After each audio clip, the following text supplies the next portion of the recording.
ಕತೆ ವಿಚಾರದಲ್ಲಿರ್ಬೋದು, presentation ವಿಚಾರದಲ್ಲಿರ್ಬೋದು, and over all ಇಡೀ cinema mind blowing. Heroine ಇಟ್ಟು ಸಾಂಗ್ಸ್ ಮಾಡಿಸಿ ಏನೋ ಆಗ್ಬಿಡುತ್ತೆ ಅಂತ ಯೋಚನೆ ಮಾಡ್ತಾ ಇದೆ. ಬಟ್ ಈ ಸಿನಿಮಾದಲ್ಲಿ ಯಾವ ಹೀರೋಯಿನ್ಗಳು ಇಲ್ಲದೆ ಇದ್ರು ಇಡೀ ಸಿನಿಮಾನ ಸುದೀಪ್ ಸರ್ ಒಬ್ಬರೇ ಎತ್ಕೊಂಡು ಹೋಗ್ತಾರೆ. ಒಂದು visual treatment. At the same time ನಿಮಗೆ ಆ ಸೌಂಡ್ ಥಿಯೇಟರಲ್ಲಿ ಕೇಳ್ತಾ ಇದ್ರೆ ಅಂದರೆ ಗೂಸ್ ಬಂಪ್ಸ್ ಅಂತಾರಲ್ಲ, ಹಂಗಿರುತ್ತೆ, ಆ ಫೀಲ್ ಇರುತ್ತೆ.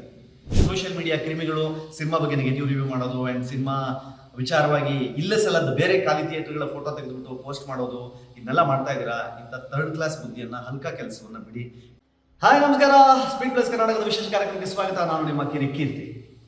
ಇವತ್ತು ಡಿಸೆಂಬರ್ 25 ಹಬ್ಬ, ಅದರಲ್ಲೂ ಕ್ರಿಸ್ಮಸ್ ಹಬ್ಬ.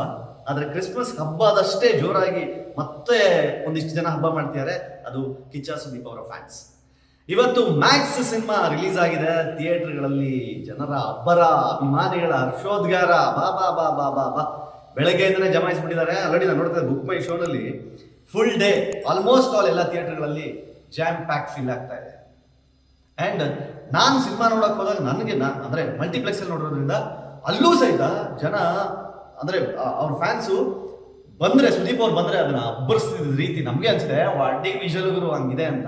ಮಚ್ ನೀಡೆಡ್ ಸಿನಿಮಾ ಸುದೀಪ್ ಅವರಿಗೆ ಬೇಕಾಗಿದ್ದು, ವೆರಿ ವೆರಿ ಮಚ್ ನೀಡೆಡ್. ಯಾಕಂತಂದ್ರೆ 2.5 ವರ್ಷ ಬ್ರೇಕ್ ತೊಗೊಂಡ್ರು ಸಹಿತ ಏನು ಮಾಡ್ತಾರೆ 2 ವರ್ಷ ಬ್ರೇಕ್ ತೊಗೊಂಡು ಈ ಸಿನಿಮಾ ಎಲ್ಲಾದರೂ ಮಿಸ್ ಮಾಡಿದ್ರೆ ಸಮಸ್ಯೆ ಆಗುತ್ತಲ್ಲ ಅಂತ ನನಗೆ ಅನಿಸಿದೆ.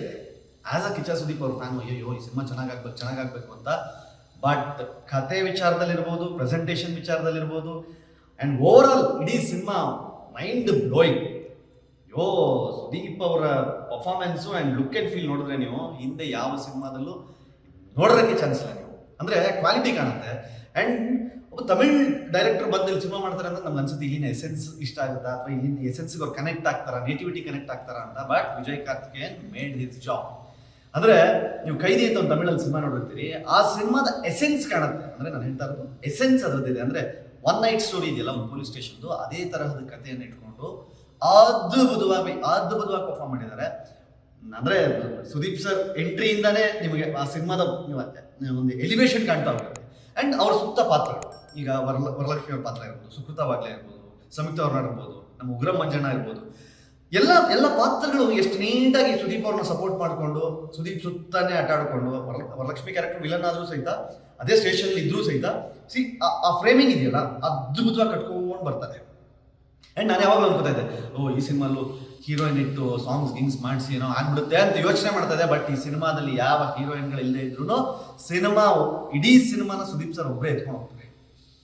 ಒಂದು ಅದ್ಭುತ ನಾಟು, ಮಿನಿಸ್ಟ್ರಿ ಇಬ್ಬರು ಮಕ್ಕಳ ಕತೆ ಇಟ್ಕೊಂಡು ಅಂಥ ಕಚಡಗಳನ್ನು ಹೇಗೆ ಪಾಠ ಕಲಿಸ್ಬೇಕು, ಅವ್ರ ಅಜ್ಜಿ ಅವರು ಜೀವಂತವಾಗಿ ಇದ್ರು ಅನ್ನೋದೇ ಗೊತ್ತಿರಬಾರ್ದು ಅನ್ನೋ ಥರ ಅವ್ರನ್ನ ಹೇಗೆ ಮುಗಿಸ್ಬೇಕು ಅನ್ನೋದನ್ನ ಒನ್ ನೈಟ್ ಥಾಟ್ನಲ್ಲಿ ತುಂಬ ಅದ್ಭುತವಾಗಿ ಕಟ್ಕೊಂಡು ಹೋಗಿದ್ದಾರೆ. ನನಗೆ ಅಜನೀಶ್ ಅವರ ಮ್ಯೂಸಿಕ್ ಅಂದರೆ ಆ ಮನುಷ್ಯ ನನ್ನ ಪ್ರಕಾರ ಫ್ರೇಮ್ ಟು ಫ್ರೇಮ್ ವರ್ಕ್ ಮಾಡ್ತಾರೆ ಮ್ಯೂಸಿಕ್ನಲ್ಲಿ. ಅಂದರೆ ಹೆಂಗೆ ಬರಬೇಕು ನಿಮಗೆ ಒಂದು visual treatment. At the same time ನಿಮಗೆ ಆ ಸೌಂಡ್ ಥಿಯೇಟರಲ್ಲಿ ಕೇಳ್ತಾ ಇದ್ರೆ ಅಂದರೆ ಗೂಸ್ ಬಂಪ್ಸ್ ಅಂತಾರಲ್ಲ, ಹಂಗಿರುತ್ತೆ, ಆ ಫೀಲ್ ಇರುತ್ತೆ. ಸೊ ಓವರ್ ಆಲ್ ನನಗೆ ಸಖತ್ ಇಷ್ಟ ಆಗಿದ್ದು ಅಂದರೆ ಸಿನಿಮಾದ ಒನ್ ಲೈನರ್ ಡೈಲಾಗ್ಸ್ ಇರ್ಬೋದು. ಆ್ಯಂಡ್ ವಿಲನ್ ಸುನಿಲ್ ಅವರು ನನ್ನ ಕನ್ನಡದಲ್ಲಿ ಬಂದು ಒಂದು ಮೇನ್ ಕನ್ನಡ ಸಿನಿಮಾದ ವಿಲನ್ ಆಗಿ ಮಾಡಿ ಅವರು ಪುಷ್ಪದಲ್ಲಿ ನೋಡಿದ್ರಲ್ಲ, ಅದೇ ಲುಕ್ಕು, ಅದೇ ಇದರಲ್ಲಿ ಇಲ್ಲೂ ಸಹಿತ ಅದ್ಭುತವಾಗಿ ಆ್ಯಕ್ಟ್ ಮಾಡಿದ್ದಾರೆ. ಅದ್ಭುತ ಮಿನಿಸ್ಟರ್ ರೋಲ್ನ ತುಂಬ ನೀಟಾಗಿ ಕಟ್ಕೊಟ್ಟಿದ್ದಾರೆ.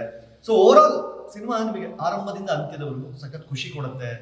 ಬೋರ್ ಹೊಡ್ಸಲ್ಲ, ಕೊಟ್ಟ ಕಾಸಿಗೆ ಯಾವುದೇ ಮೋಸ ಇಲ್ಲ ಅನ್ಸುತ್ತೆ. And moreover Sudeep sir ಲುಕ್ಗಂತೂ ಎಂಥವ್ರಾದರೂ ಫ್ಯಾನ್ಸ್ ಆಗಲೇಬೇಕು. ಆದರೆ ಕೆಲವು ಸೋಷಿಯಲ್ ಮೀಡಿಯಾ ಕ್ರಿಮಿಗಳು ಸಿನಿಮಾ ಬಗ್ಗೆ ನೆಗೆಟಿವ್ ರಿವ್ಯೂ ಮಾಡೋದು ಆ್ಯಂಡ್ ಸಿನಿಮಾ ವಿಚಾರವಾಗಿ ಇಲ್ಲ ಸಲದ ಬೇರೆ ಖಾಲಿ ಥಿಯೇಟರ್ಗಳ ಫೋಟೋ ತೆಗೆದುಬಿಟ್ಟು ಪೋಸ್ಟ್ ಮಾಡೋದು, ಇದನ್ನೆಲ್ಲ ಮಾಡ್ತಾ ಇದ್ದೀರಾ. ಇಂಥ ಥರ್ಡ್ ಕ್ಲಾಸ್ ಬುದ್ಧಿಯನ್ನು, ಹಲ್ಕ ಕೆಲಸವನ್ನು ಬಿಡಿ. ಕನ್ನಡ ಸಿನಿಮಾ ಅಂತ ನೋಡಿ. ನಮ್ಮ ಅದೃಷ್ಟಕ್ಕೆ ಈ ವರ್ಷಾಂತ್ಯದಲ್ಲಿ ಒಂದು UI ಸಿನಿಮಾನು ಸೂಪರ್ ಹಿಟ್ ಆಗಿದೆ. At the same time max ಸಹಿತ ಸೂಪರ್ ಡೂಪರ್ ಹಿಟ್ ಆಗುವ ಎಲ್ಲ ಲಕ್ಷಣಗಳು ಕಾಣ್ತಾ ಇದೆ. ನಮ್ಮ ಕನ್ನಡ ಸಿನಿಮಾಗಳನ್ನ ನಾವು ಸಪೋರ್ಟ್ ಮಾಡೋಣ, ಯಾಕಂದರೆ ಕನ್ನಡ ಸಿನಿಮಾಗಳು ಗೆಲ್ಲಬೇಕು. Sudeep sir fantastic role, fantastic appearance, next level ಮಾಡಿದ್ದೀರಾ, ಮಚ್ ನೀಡೆಡ್. 2.5 ವರ್ಷ ಬ್ರೇಕ್ಗೂ ಒಂದು ಅದ್ಭುತವಾದ ನ್ಯಾಯವನ್ನು ಕೊಟ್ಟಿದ್ದೀರಾ. ಕನ್ನಡ ಇಂಡಸ್ಟ್ರಿಯ ಈ ವರ್ಷದ ಟಾಪ್ ಕಲೆಕ್ಷನ್ ಸಿನಿಮಾಗಳಲ್ಲಿ UI ರೇಸಲ್ಲಿತ್ತು, ಅದ್ರ ಜೊತೆಗೆ ನೀವು ರೇಸಿಗೆ ಬಂದಿದ್ದೀರಾ. ಸಿನಿಮಾ ಸೂಪರ್ ಡೂಪರ್ ಹಿಟ್ ಆಗಲಿ. ದಯವಿಟ್ಟು ಯಾರ್ಯಾರು ಈ ರಿವ್ಯೂನ ನೋಡ್ತಾ ಇದ್ದೀರಾ, ಹೋಗಿ ಸಿನಿಮಾ ನೋಡಿ, ಥಿಯೇಟರ್ ಹೋಗಿ ಸಿನಿಮಾ ನೋಡಿ. OTT ಕಾಯಬೇಡಿ, ಆಮೇಲೆ ಯಾವುದೋ ಪೈರೇಟೆಡ್ ಬರುತ್ತೆ ಅದು ಇದು ಅವೆಲ್ಲ ಮಾಡೋಕ್ಕೆ ಹೋಗ್ಬೇಡಿ. ದಯವಿಟ್ಟು ಈಗಲೇ ಟಿಕೆಟ್ ಬುಕ್ ಮಾಡ್ಕೊಳ್ಳಿ, ಥಿಯೇಟರ್ಗೆ ಹೋಗಿ ಮ್ಯಾಕ್ಸ್ ನೋಡಿ ಮ್ಯಾಕ್ಸಿಮಮ್ ಖುಷಿ ಪಡಿ. ನೋಡ್ತಾ ಇರಿ ಸ್ಪೀಡ್ ಪ್ಲಸ್ ಕರ್ನಾಟಕ. ಇದು ನಿಮ್ಮಿಂದ ನಿಮಗಾಗಿ ನಿಮಗೋಸ್ಕರ. ಮತ್ತೆ ಸಿಗ್ತೀನಿ. ನಮಸ್ಕಾರ. Speed plus Karnataka.